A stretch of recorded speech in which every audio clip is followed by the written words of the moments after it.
감사합니다. 네.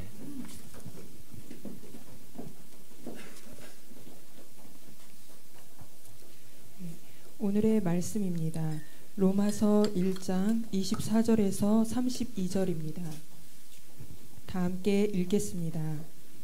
그러므로 하나님께서 그들을 마음의 정욕대로 더러움에 내버려 두사 그들의 몸을 서로 욕되게 하게 하셨으니 이는 그들이 하나님의 진리를 거짓 것으로 바꾸어 피조물을 조물주보다 더 경배하고 섬김이라. 주는 곧 영원히 찬송할 이시로다. 아멘. 이 때문에 하나님께서 그들을 부끄러운 욕심에 내버려 두셨으니 곧 그들의 여자들도 순리대로 쓸 것을 바꾸어 영리로 쓰며 그와 같이 남자들도 순리대로 여자 쓰기를 버리고 서로 향하여 음욕이 부릴 듯하매 남자가 남자와 더불어 부끄러운 일을 행하여 그들의 그릇됨에 상당한 보응을 그들 자신이 받았느니라. 또한 그들이 마음에 하나님 두기를 싫어하며 하나님께서 그들을 그 상실한 마음대로 내버려 두사 합당하지 못한 일을 하게 하셨으니 곧 모든 불의, 추악, 탐욕, 악의가 가득한 자요 시기, 살인, 분쟁, 사기, 악독이 가득한 자요 수군수군하는 자요 비방하는 자요 하나님께서 미워하시는 자요 능욕하는 자요 교만한 자요 자랑하는 자요 악을 도모하는 자요 부모를 거역하는 자요 우매한 자요 배약하는 자요 무정한 자요 무자비한 자라. 그들이 이 같은 일을 행하는 자는 사형에 해당한다고 하나님께서 정하심을 알고도 자기들만 행할 뿐 아니라 또한 그런 일을 행하는 자들을 옳다 하느니라. 아멘. 옛사람하고 인사하겠습니다. 잘하셨습니다. 네. 하나님 살아계십니다. 네. 기도하면 반드시 응답해 주십니다. 아멘. 네. 제목을 같이 한번 읽어볼게요. 네, 시작. 죄송합니다. 여기 보면은 오타를 여러분 찾았습니까? 여기 보면 설교 제목에 보면은 기록할 기자를 갖다가 이렇게 예, 뭐 모르시는 분은 그냥 넘어가시면 되고요. 예. 오늘부터는 로마서 말씀을 좀 전하도록 하겠습니다. 로마서가요 굉장히 전하기가 까다롭고 좀 어려운 부분이 많이 있습니다. 예. 그러나 여러분들에게 쉽게 전달해 주셔서 믿습니다. 하나님은요 천지 만물을 만드신 전능한 하나님이십니다. 모든 것을 다 하나님은 마음대로 하실 수가 있습니다. 그런데 유일하게 하나님이 마음대로 못하는 게 딱 하나가 있습니다. 그게 뭔 줄 아시겠습니까? 사람의 마음은 하나님이 마음대로 못합니다. 사람의 마음은요 하나님이 자유의지를 주셨기 때문에 그 자유의지에 따라서 행동할 수 있도록 허락했습니다. 그래서 우리가 우리 마음을 의지로 마음을 열어서 하나님을 이렇게 받아들일 때 하나님은 우리 안에 들어오셔가지고 역사하시기 시작하는 것입니다. 그리고 하나님을 만나면서 그 사람의 삶에 기적이 일어나기 시작하는 겁니다. 예. 만약에 우리가요 하나님에 대한 마음을 딱 닫아버리면은 하나님도 어떻게 할 수 없는 상황으로 가버리는 것입니다. 그때 하나님이 어쩔 수 없이 하는 것이 뭐냐면은 그 사람을 그냥 내버려 두신다 이렇게 말하고 있는 것입니다. 그걸 가리켜서 유기라고 말하는 겁니다. 세상에서 제일 무서운 말이 뭐냐면요 내버려 둔다는 말이에요. 애가 조그마한데 부모가 애를 내버려 둔다. 뭐 그런 사람은 아무도 없겠죠. 예. 그러나 요즘은요 세상이 너무 험악하고요 죄가 너무 관영하다 보니까 신부모가 자녀들을 그냥 내버려 두는 경우가 있습니다. 그래서 죽는 경우들이 간혹 등장합니다. 예. 오늘은 이 유기 속에 숨어있는 그 하나님의 구원과 그 하나님의 사랑에 대해서 우리 같이 한번 살펴보기를 원합니다. 로마서는 좀 어려운 부분이 많겠지만은 로마서만큼 강력한 복음은 없기 때문에 이 복음을 우리가 잘 받아들이기를 주님의 이름으로 축복해 드립니다. 사람들이 하나님을 마음에 두기 싫어할 때 하나님이 어떻게 하시는가? 자, 24절 같이 한번 읽어보겠습니다. 시작. 그러므로 하나님께서 그들을 마음의 정욕대로 더러움에 내버려 두사 그들의 몸을 서로 욕되게 하게 하셨으니 26절도 읽겠습니다. 시작. 이 때문에 하나님께서 그들을 부끄러운 욕심에 내버려 두셨으니 곧 그들의 여자들도 순리대로 쓸 것을 바꾸어 영리로 쓰며 28절입니다. 또한 그들이 마음에 하나님 두기를 싫어하며 하나님께서 그들을 그 상실한 마음대로 내버려 두사 합당하지 못한 일을 하게 하셨으니 우리가 방금 읽은 이 본문 말씀을 보게 되면은 하나님을 마음에 두기 싫어할 때 사람들이 하나님 마음 두기 싫어할 때 하나님이 내버려 두신다라고 이렇게 말씀하고 있습니다. 3번이나 강조합니다. 여기서 내버려 두다는 말을 살펴보게 되면은 헬라어로 보니까 파라디돔이라는 말인데요. 이 말은 넘겨주다, 인도해주다 이런 의미가 그 안에 들어 있습니다. 그러니까 그 중에서 넘겨주다는 뜻으로 굉장히 많이 사용하고 있는 단어인데요. 이 말은 뭐냐면 나의 소유 중에 어떤 것들을 다른 사람에게 넘겨준다는 뜻입니다. 그러니까 저와 여러분들은 이 세상 사람들까지 우리 모두는 전부 하나님의 자녀들입니다. 하나님의 소유들인데 하나님을 마음에 두기 싫어하게 되면은, 그리고 죄를 즐기기를 자기 마음대로 쫓아가게 되면은 그 사람들의 마음이 사단에게로 넘어간다는 거예요. 이때 하나님도 어쩔 수 없이 그냥 지켜보면서 내버려 둔다는 의미가 그 안에 같이 들어있는 것입니다. 그러니까 하나님이 내버려 둔다는 그 의미 속에는 하나님이 사람들을 버린다는 뜻입니까? 버리지 않는다는 뜻입니까? 집중을 안 하시는 것 같네요. 하나님이 사람을 버린다는 뜻입니까? 버리지 않는다는 뜻입니까? 하나님은 버리지 않는 거예요. 사람들이 하나님을 싫어하니까 사람들이 하나님을 버렸다는 뜻입니다. 사람들이 하나님을 인정하지 않는다는 말입니다.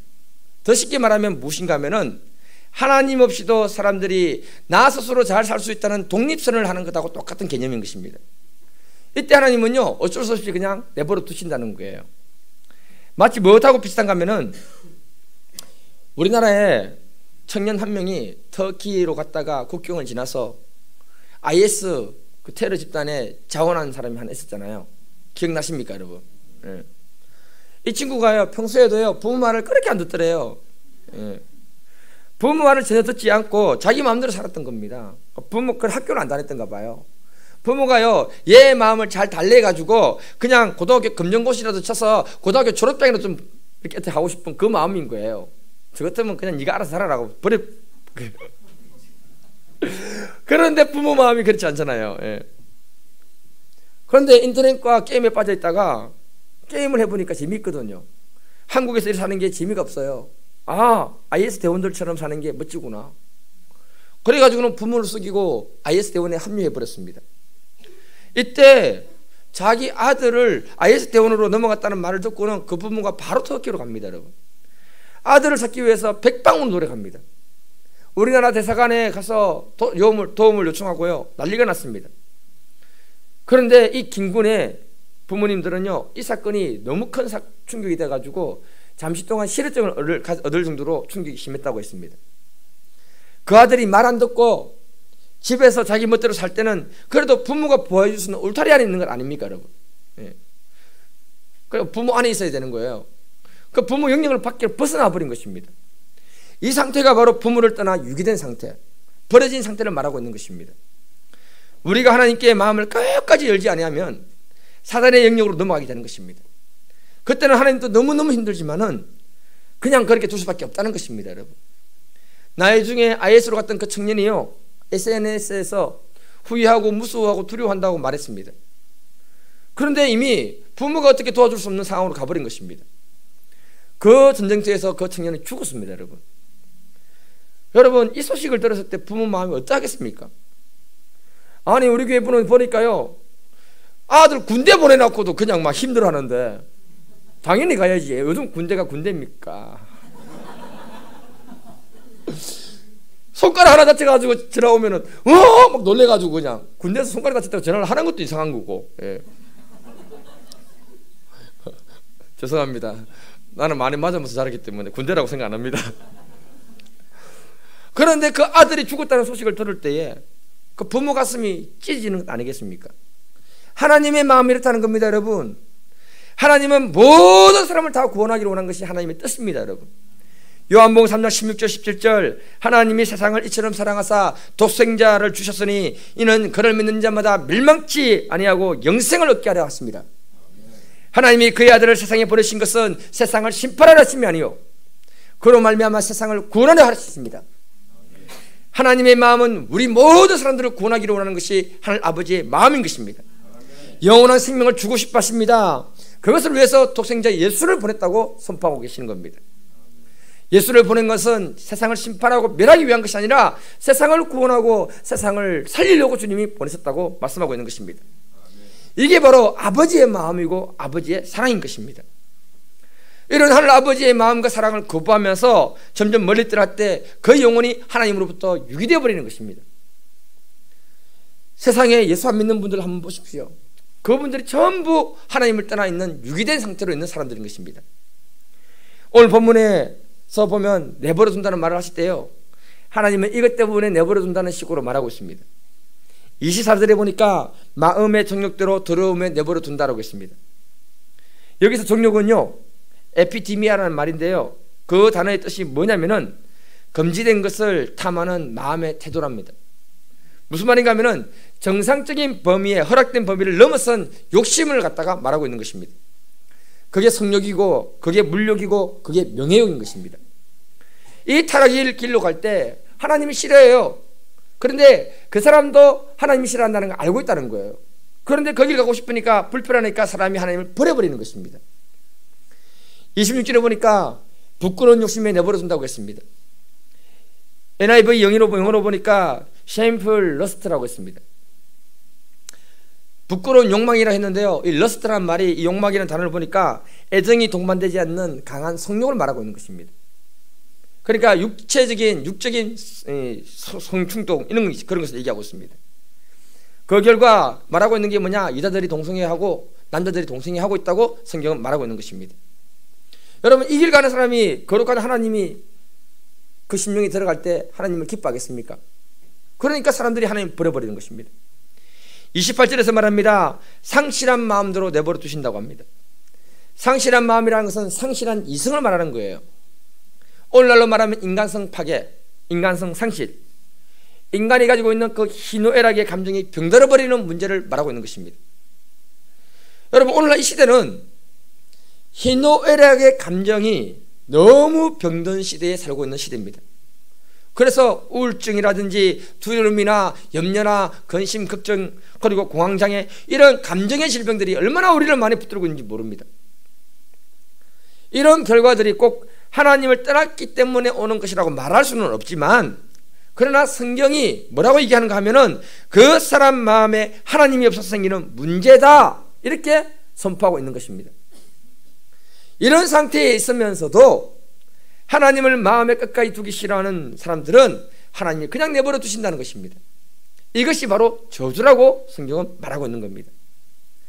종합하면요, 우리 안에 있는 욕심, 정욕, 상실한 이성대로 따라가는 그 삶을 살 때에 하나님이 싫어합니다. 이걸 우리가 스스로 안다는 거예요. 그래서 우리들이 스스로 하나님을 멀리하게 되고, 우리가 하나님을 마음에 두기 싫으니까 하나님을 버려버리는 상태를 갖다가 육이라고 말하는 것입니다. 처음에는요, 죄가 주는 쾌락이요, 우리를 저렇게 합니다. 그러나 여기에 붙들리면은 결국은 그 죄가 자기를 수치스럽게 만들고 그 인생이 저주받도록 만들어버린다고 성경은 말씀하는 것입니다. 예레미야 2장 19절에 보니까 내 악이 너를 징계하겠고 내 반역이 너를 책망할 것이다. 이 말은 우리의 죄가 우리를 징계한다는 것입니다. 하나님이 징계한다는 말이 아닙니다, 여러분. 하나님의 징계는 마지막에 심판대 앞에 섰을 때 징계입니다. 그리고 하나님을 반역한 내 잘못이 내 인생을 책망한다고 이렇게 말하고 있는 것입니다. 2014년에 보면 제주지검장으로 있었던 김수창 씨 혹시 기억하고 계십니까? 들었나 보셨습니까? 처음 듣습니까? 네. 이 사람이요, 지검장 정도 되려면은 그 사회적 명성을 쌓기까지 얼마나 노력을 많이 했겠습니까? 여기 있는 분들보다 머리가 좋고요. 검사가 되기 위해서 사법고시 공부할 때 얼마나 열심히 했겠습니까? 여러분, 검사 세계는요, 저는 잘 모르겠지만 들어보니까 살벌하대요. 그래서 그 검사 세계에서 지검장까지 올라가려면요, 굉장히 어렵다고 합니다. 그러니까 얼마나 비상한 노력을 했겠습니까? 그런데 2014년 8월에 한 여고생이 경찰에 신고합니다. 어떤 아저씨가 바지 지퍼 내리고 이상한 짓 합니다. 신고했습니다. 경찰이 그 사람을 잡아보니까 제주지검장인 거예요. 이 사실을 언론을 통해서 이렇게 보도됐을 때 전 국민이 충격을 받았습니다. 저만 받았습니까? 저는 엄청 충격받았습니다. 아니, 검사가 저러면 어떡해? 그 가족들은 얼마나 큰 충격을 받았겠습니까? 그렇지 않습니까, 여러분? 그러니까 이 김수창 씨, 그 사람의 죄가 자기를 스스로 징계해버린 것입니다. 자신의 잘못이 자기를 책망해버린 것이에요. 물론 예외는 있습니다, 여러분. 하나님을 정말 사랑하는 사람인데 하나님이 그 사람에게 사랑의 징계를 할 때도 있긴 있습니다. 이때는 뭐냐면요, 그 사람에게 뭔가를 껴주고 싶어서 하나님이 그 일을 하실 때가 있습니다. 그와 같이 자기 죄로 징계를 받을 때도 하나님은 그 사람에게 뭔가를 껴주고 싶은 것이 있다는 거예요. 아멘이십니까, 여러분? 예. 예레미야 2장 19절 쉬운 성경으로 한번 읽어보겠습니다. 시작. 내가 저지른 잘못이 너를 꾸짖을 것이다. 내 하나님 여호와를 떠나는 것은 참으로 무서운 죄이며 내가 나를 두려워하지 않는 것은 큰 잘못이니 생각해보고 깨달음을 하여라. 주 만군의 여호와의 말이니라. 아멘. 하나님은 분명하게 말씀하십니다. 하나님이 우리를 징계하는 게 아니다. 우리 안에 있는 악, 그 죄가 우리를 벌하는 것이다. 우리 마음에 하나님을 두기 싫어해서 하나님을 떠나는 그 악이 무서운 죄다. 하나님을 두려워하지 않는 것이 큰 잘못인 것을 깨달아라. 이렇게 말씀하고 있습니다. 굉장히 중요한 말씀을 선포하고 있는 겁니다, 여러분. 여러분, 하나님을 모르는 사람들의 삶의 어려움 있잖아요. 여기는 지금 오늘 말씀은 하나님 밖에 있는 사람들에 대한 이야기입니다. 하나님을 멀리 떠나 있는 분들은요, 그 사람의 문제는 하나님을 떠나있기 때문에 오는 문제라는 것입니다. 하나님이 우리를 징계하는 게 아니고요, 그들에게 어려움은 그들의 삶의 죄의 문제로 해서 주어지는 것이라고 선포하고 있는 것입니다. 그래서 그런 부분의 문제를 한번 깊이 있게 한번 묵상을 해봐라. 깊이 있게 묵상을 해보게 되면은 깨달음을 얻는다는 겁니다. 그게 뭐냐? 아, 하나님 없이 사는 인생이 이렇게 심각한 인생이 되는 것이고 저주받는 인생이 되는 것이구나. 이걸 그걸 통해서 깨닫게 된다는 것입니다. 그리고는 이 문제로 하나님이 다시 나를 찾고 있고 부르시고 계시는구나. 이걸 깨닫게 되는 것입니다. 네. 그래서 사람들이 교회에 오는 거예요. 그 아픔, 그 문제가 있으니까 하나님께 해결받고 싶어서 교회에 오는 것입니다. 그때까지 하나님이 인내하고 계시는 겁니다. 여러분, 사랑 중에 가장 큰 사랑이 뭐냐? 기다림이거든요.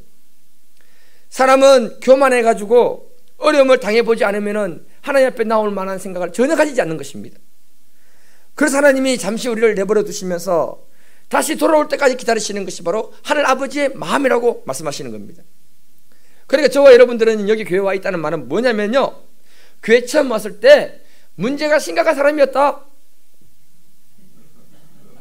지금 양복 입고 폼 잡고 앉아있지만 심각한 사람이었다. 예. 그런데 그 문제로 교회 왔는데 결론적으로 보니까 내가 복을 엄청나게 많이 받은 사람이 되었다. 이렇게 된 것입니다. 예. 제가 어릴 때 별명이 몇 개 있었는데요, 별로 애가 좀 못 됐으면 별명이 여러 가지가 생기는 것 같아요. 초등학교 때 별명이 기름도둑이었습니다. 왜 이렇게 기름도둑이라고 했는가 하면은 애가 새까맣고 반질반질하게 생겨가지고요, 기름도둑이라고 불렀는데 경상도에서 뺀질뺀질하다는 말은 좋은 말이 아니잖아요. 눈치만 빠르고 진실성이 없다는 말이 그 안에 들어있습니다. 예. 아유, 요걸로 하는 게 좀 이상하네. 중고등학교 때는요, 별명이요 왕눈이고요 악발이었습니다. 예. 왜 왕눈이었냐면은 제가 눈이 크대요. 그래서 그때 당시에 뭐가 있었냐면은 개구리 소년 빰빠바 개구리 소년 가 왕눈이 개구리 때문에 이름이 왕눈이라고 붙었습니다. 눈이 크대요. 저는 눈이 큰지 모르겠어요. 그런데 어디서 증명이 됐는가 하면 터키에서 증명이 됐습니다. 그 사람들이 볼 때 한국 사람들은 눈이 자꾸 옆으로 쫙 찢어졌거든요. 근데 저를 보고는 한국 사람 아니래요. 니는 아니다면서. 내가 어느 나라 사람이냐 물었더니 카자키스탄 사람이라고 계속 그러는 거예요. 그러니 내가 눈이 큰 것은 확실한 것 같아요. 그러니까 이렇게 뺀질하고요, 내가 악발의 얘기는 안 하겠습니다. 이건 괜히 은혜가 안 될 것 같아가지고. 그렇게 악이 많고요, 그런 내가 예수를 그냥 믿겠습니까, 여러분? 네. 아시잖아요. 1학년 때 저를 도왔던 분들 얼마나 힘들었는지 모릅니다. 저 때문에 눈물을 얼마나 많이 흘리는지 모릅니다. 네. 거기다가 그 못된 채시 고집이 딱 버티고 있는 거 아닙니까? 저는 예수 믿기 힘든 사람이었습니다. 그런데 하나님 없이 사는 우리 부모님의 그 삶이 유기된 인생 아니었습니까? 그러니 어떻게 가정이 행복할 수 있습니까? 수많은 어려움과 아픔 때문에, 문제 때문에 제가 하나님을 찾게 된 것입니다. 결국은. 그러니 그 당시에는요, 가정의 문제, 그것 때문에 어렵고 힘들고 눈물 흘리고 했는데, 지금 생각해 보니까 그 고통과 그 어려움의 문제를 통해서 하나님은 나를 부르셨던 거예요. 이게 내 삶의 어마어마한 축복으로 바뀌어버린 것입니다, 여러분. 막말로 그때에 하나님이 저를 불러주지 않았다면 어떻게 살았을까요? 정욕대로 더러움에 내버려 두셨을 것입니다. 부끄러운 욕심에 내버려 두셨을 것입니다. 상실한 이성대로 살도록 내버려 두셨을 것입니다. 여러분, 그 세계가 바로 지옥과 같은 세계인 것입니다. 이런 상황에서 건져주신 하나님께 정말 감사드립니다. 저와 여러분들이 이 예배의 자리에 와 있는 것은요, 하나님이 부르심이 없이는 이 예배의 자리에 올 수 없는 줄 저는 확신합니다. 이 자리에 있다는 것 자체가 바로 뭐냐 하면 하나님의 큰 은혜요, 큰 축복인 줄 믿습니다. 하나님은 늘 말씀을 통해서 말씀하십니다. 우리의 마음을 열어라. 얘야, 그렇게 살면 안 된다.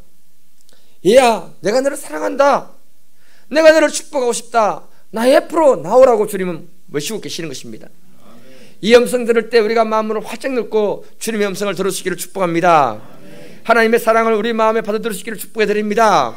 그 사람이 지혜로운 사람이요, 그 사람이 복된 사람인 줄 확신합니다. 우리 인생과 함께하기를 원하시는 하나님을 깊이 받아들이기를 주님으로 축복해 드립니다. 우리 오늘 하나님께 영광의 박수를 한번 올려드리겠습니다. 옆 사람하고 인사하겠습니다. 우리 인생에 하나님은 놓치지 마십시다. 네. 그러면 하나님을 마음에 두기 싫어하는 사람들을 버려두고 심판으로 그냥 박살내고 끝을 낼까요? 절대 그렇지 않습니다, 여러분. 하나님은 택한 자기 백성은 절대로 포기하지 않는 분이 하나님이신 줄 믿습니다. 로마서 8장 35절 한번 읽어보겠습니다. 시작. 누가 우리를 그리스도의 사랑에서 끊으리요? 환난이나 곤고나 박해나 기근이나 적신이나 위험이나 칼이랴. 하나님은 우리 영혼의 아버지십니다. 하늘 아버지의 사랑은 우리가 감히 상상할 수 없을 만큼 정말 놀라운 은혜와 사랑이 큽니다. 누가 우리를 그리스도 사랑에서 끌어내랴? 이 말은 어떤 존재도 하나님과 우리와의 사랑의 관계에서 분리시킬 수 없다고 선포하신 말씀입니다.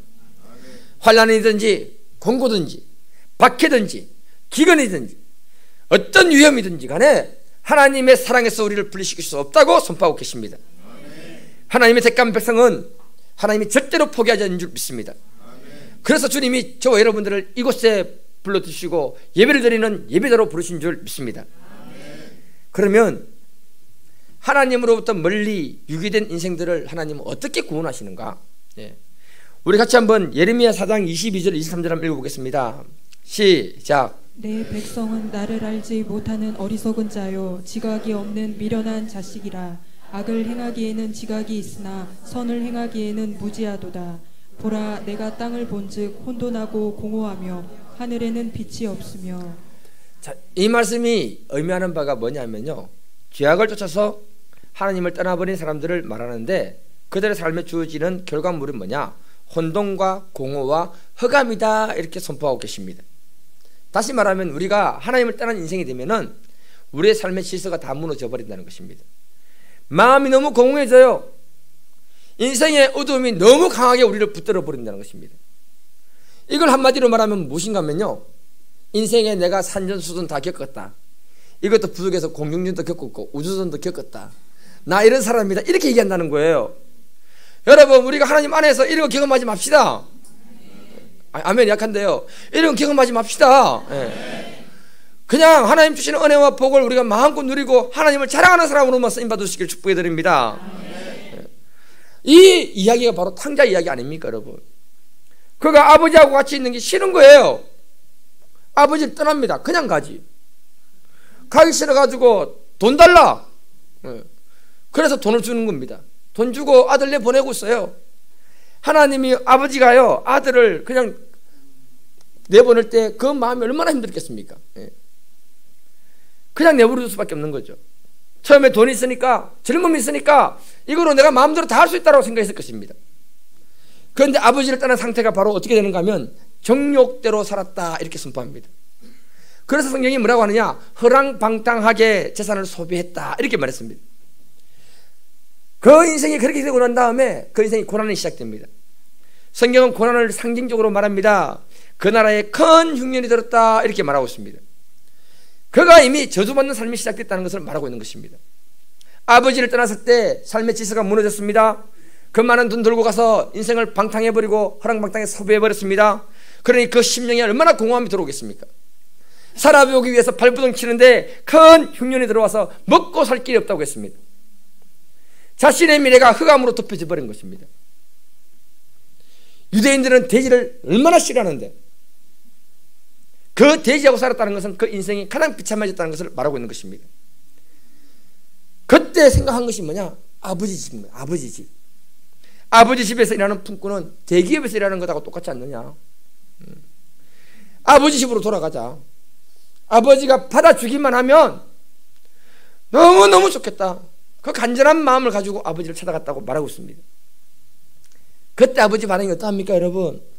누가복음 15장 20절에 보니까 이에 일어나서 아버지께로 돌아가니라. 아직도 거리가 먼데 아버지가 그를 보고 척은히 여겨 달려가 목을 끌어안고 입을 맞추었다 이렇게 말하고 있습니다. 탕자의 비유가 뭐냐면요, 아버지를 떠나 유기된 인생이 어떻게 사는가, 그 인생은 혼돈과 공허와 흑암밖에 없었다고 말하고 있는 것입니다. 그래서 그가 다시 아버지를 찾아왔을 때 아버지가 여전히 나를 사랑하시는구나, 그 사랑을 확인하는 것이 바로 탕자의 비유인 것입니다. 저와 여러분들이 탕자 아닙니까 여러분? 거룩한 척 폼 잡지 마십시오. 이 말씀이 탕자가 아닌 사람은 가슴에 들어오지 않는 것입니다 여러분. 우리가 그냥 예수 믿는 존재가 아니잖아요. 탕자같이 우리의 삶이 혼돈스러웠고 공허했고 흑암이 가득했기 때문에 주님 앞으로 온 것이 아닙니까? 이때 하늘 아버지는 변함없이 우리를 사랑하고 안아주신 분이 하늘 아버지라고 말씀하고 있는 것입니다. 하나님이 탕자의 모든 것을 회복시킨 것처럼 우리의 삶을 반드시 회복시켜 주실 줄 믿습니다. 이것이 바로 유기 속에 있는 구원의 은혜를 갖다가 말하고 있는 것입니다. 하나님은요 절대로 자기 자녀를 포기하지 않는 줄 믿습니다. 오늘 말씀을 통해서 우리가 깨달아야 되는 것이 하나 있습니다. 우리 주변에 하나님 없이 사는 분들 보면요, 어려움과 혼돈과 흑암이 가득한 분이 얼마나 많은지 몰라요. 그분들은요 지금 하나님 콜링을 하고 있는 거예요. 이제 하나님께로 와라, 하나님께 와라 콜링하고 있는 겁니다. 그런데 그 음성을 못 듣고 있는 거예요. 그래서 저와 여러분들이 알아야 되는 게 뭐냐, 그 사람들에게 말하기를 이제 하나님 집으로 오라고 부르시고 있는 것입니다 라고 말해주는 게 바로 전도인 줄 저는 믿습니다. 그래서 우리가 우리 주변에 이런 사람들을 보고 그냥 넘어가지 말기를 주님 이름으로 축복합니다. 그들에게 하나님의 부르심에 대해서 말씀해 주시기를 축복해 드립니다.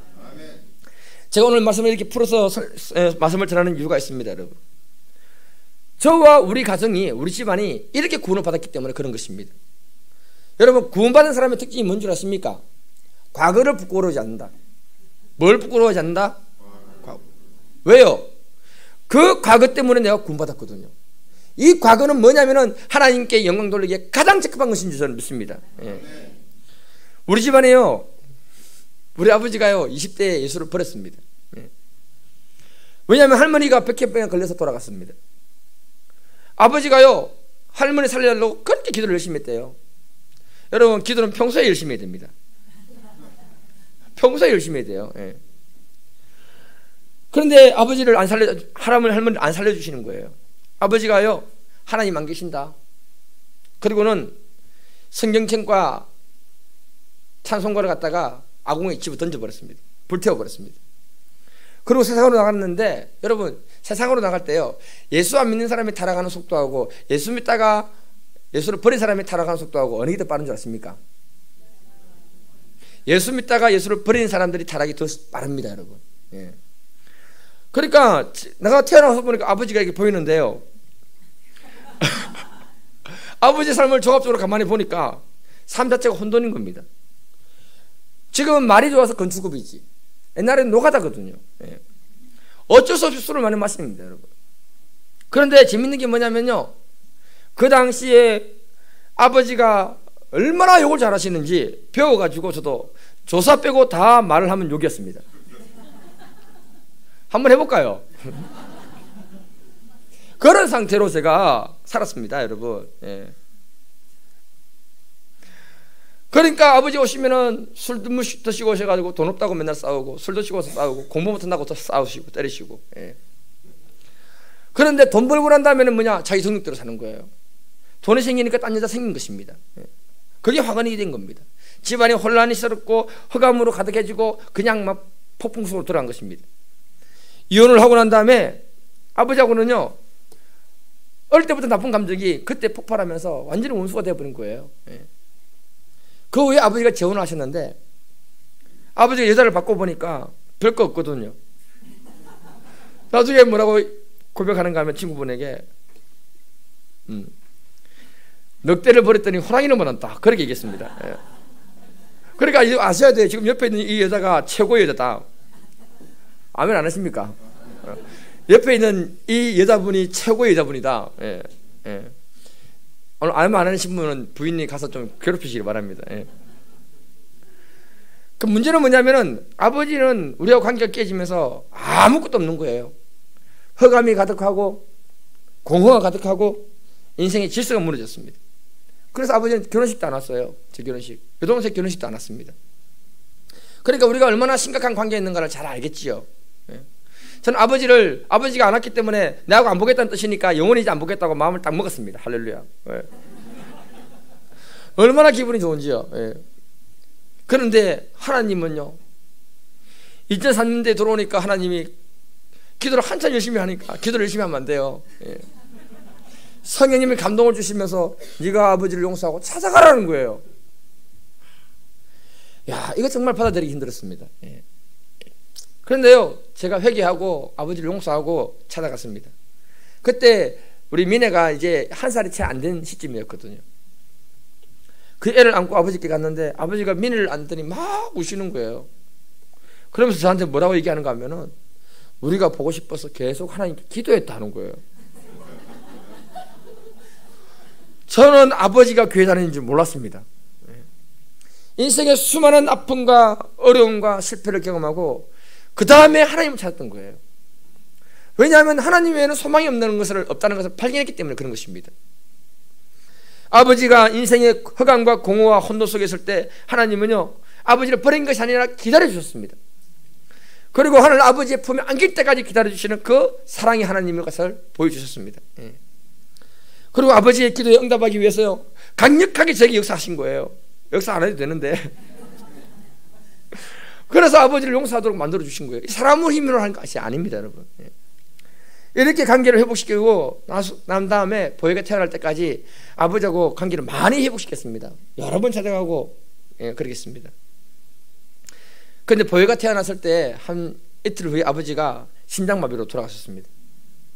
장례식장에 가보니까요, 아버지 직분이 장로였습니다. 여러분 별로 놀라지도 않은데요, 엄청 놀랐습니다. 직분은 중요한 게 아니지만은 장로가 됐다는 말이 무슨 말입니까, 여러분? 목사도 인정한다는 말이고요, 성도도 인정한다는 말이잖아요. 다시 말하면 무슨 말인가 하면요, 그동안 저는 몰랐는데 하늘 아버지는 우리 아버지의 신앙을 갖다가 완전히 회복시키시고 하나님의 자녀로 회복시켰던 것입니다. 그리고 그에게 영원한 생명을 주셨던 것입니다. 이게 바로 유기 속에 있는 하나님의 은혜요 구원의 역사인 줄 믿습니다. 이것이 바로 하나님의 전적인 은혜고 전적인 하나님의 사랑인 것입니다, 여러분. 제가 이 말씀을 준비하면서 어제 제가 산을 왔다 갔다 하면서 제 삶을 되돌아봤습니다. 제 인생의 어려움 때문에 교회 왔는데 내가 이렇게 복을 받았구나. 정말 하나님께 감사를 많이 올려드렸습니다. 사실 저와 여러분들은 엄청 복을 받는 사람들 아닙니까, 여러분? 하나님의 사랑을 받고 있고요, 이미 예수 그리스도를 통해서 우리에게는 영원한 생명이 우리에게 주어져 있습니다. 우리가 이 땅에 천년만년 사는 거 아니지 않습니까, 여러분? 맞잖아요. 언제 죽을지 모르는 짧은 인생입니다. 그런데 우리에게 영원한 생명을 선물로 주셨습니다. 이것만 생각해도 우리가 얼마나 큰 복을 받는 사람입니까, 여러분? 이 영원한 생명이 없는 사람들은 지옥이라는 영원한 세계 속에서 영원히 유기되어 버리는 것입니다, 여러분.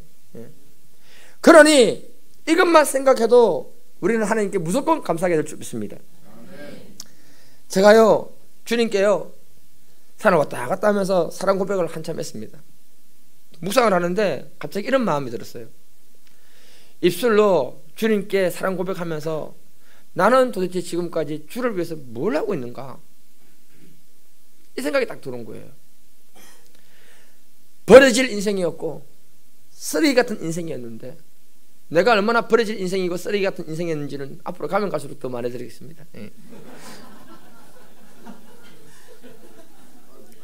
정말 저는 버려질 인생이고 쓰레기 같은 인생이었습니다.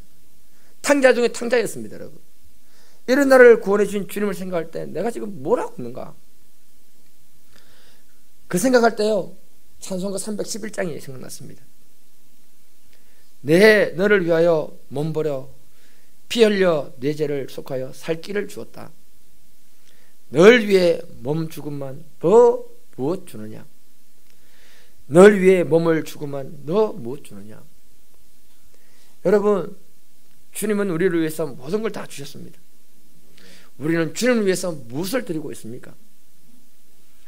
우리는 영원히 버려져야 할 인생들인데 주님이 우리를 기다려 주셨고 사랑으로 받아주시고 우리를 영원한 생명으로 인도해 주셨습니다. 이 은혜를 잊지 않기를 주님의 이름으로 축복해 드립니다. 이 은혜를 잊지 않기를 주님의 이름으로 축복해 드립니다. 그리고 이제는 우리가 주님을 위해서 무엇을 드려야 할 것인가를 한번 깊이 고민하는 분들이 되기를 축복해 드립니다. 말씀을 마무리하겠습니다. 하나님은 절대적인 사랑의 하나님이신 줄 믿습니다. 하나님은 우리를 절대로 버리지 않는 분인 줄 저는 믿습니다. 우리가 하나님을 버렸지 하나님은 우리를 버린 적이 없습니다. 우리가 하나님을 버리고 허강과 공허와 혼돈 속에 있을 때 하나님은 기다리고 계십니다. 그리고 빨리 돌아와라, 그러면 내가 너를 안아주고 구원해주겠다고 주님 말씀하고 계십니다. 그 하나님의 음성이 사랑이요 복음인 줄 믿습니다. 이 복음을 사도 바울이 생각할 때 너무너무 귀한 것이기 때문에 이렇게 선포합니다. 내가 복음을 부끄러워하지 않는다. 이 복음은 모든 믿는 자에게 구원을 주시는 하나님의 능력이 된다. 오늘 시간에 우리의 마음에 하나님으로부터 멀어진 분들이 계십니까? 다시 한 번 더 그 사랑의 음성을 듣고 주님 앞에 마음을 열어드리는 분들 되기를 축복해 드립니다. 주님을 우리 인생의 주인으로 모셔드리기를 주님으로 축복해 드립니다. 그 사랑 속에서 우리가 함께 거할 줄 믿습니다. 오늘은 반주를 먼저 하고요, 찬송을 먼저 하고 같이 기도를 하겠습니다. 찬송가 290장입니다.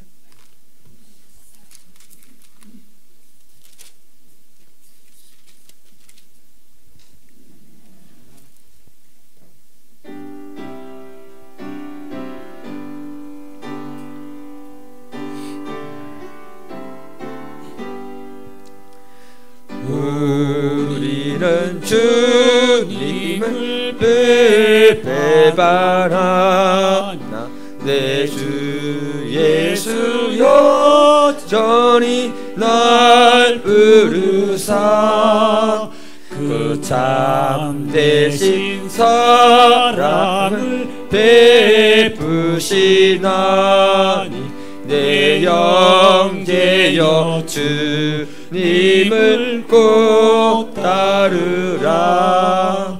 주 널 위해 비네 주 널 위해 비네 주 널 위해 비네 항상 비시네 주께서 풍성한 은혜를 내려 내 영혼이 나날이 복받으리.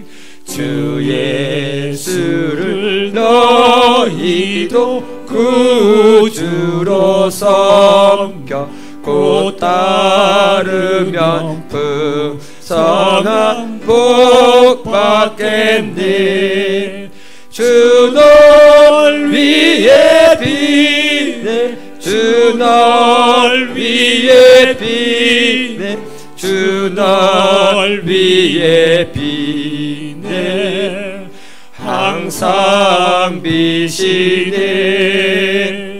무거운 짐 지고 애타는 인생 주 예수께 돌아와 곧 쉬어라. 내 주 예수 너 우리를 돌보실 때에 잠복락과 이가 넘치겠네. 주 널 위해 비네. 주 널 위해 비네. 주 널 위해 비네. 항상 주 널 위해 비네. 주 널 위해 비네. 주 널 위해 비네. 주 널 위해 비네. 항상 비시네. 우리 시간 한번 기도하겠습니다. 우리의 마음을 하나님께 들을 수 있기를 주님으로 축복합니다. 주님이 여러분들을 기다리고 계셨고 여러분 삶 가운데 수많은 문제는 주님의 부르심이었습니다. 그 부르심의 음성을 듣고 주님 붙들고 나아갈 때 우리 인생이 회복되고 우리 인생이 새롭게 될 줄 믿습니다. 그 주님의 사랑 안에 들어가는 여러분들에게 축복해드립니다. 우리 시간 같이 한번 주여하고 부르짖고 기도하겠습니다. 주여, 아버지 하나님 감사합니다. 아버지 하나님, 이 시간에 주님의 부르심의 음성을 듣게 하여 주시고 우리를 사랑하시고 우리와 함께 하시는 그 하나님의 은혜와 사랑을 심령 깊이 느끼게 하여 주옵소서. 아버지 하나님, 우리는 탕자와 같은 자들입니다. 인생의 허감과 공허와 아버지 하나님 질서가 무너졌던 사람들입니다. 그런데 아버지 하나님, 이런 인생을 구원하시고 우리를 기다려주시고 우리를 받아주신 그 아버지 하나님의 사랑을 생각할 때 너무 감사합니다.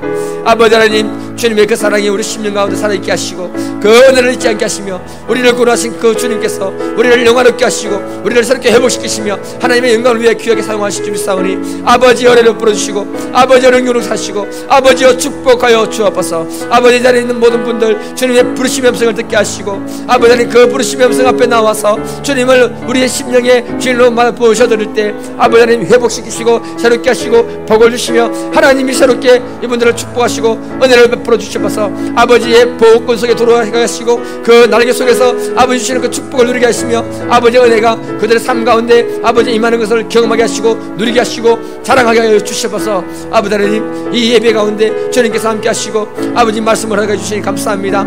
오늘 이 시간에 어떤 문제가 있습니까? 기도하는 그 문제 앞에 아버지 응답하시고 우리의 마음을 위로하시고 우리의 삶을 온전케 하여 주옵소서. 주님 함께 하시고 주님 은혜 베풀어 주시옵소서. 예수님의 이름으로 기도드립니다.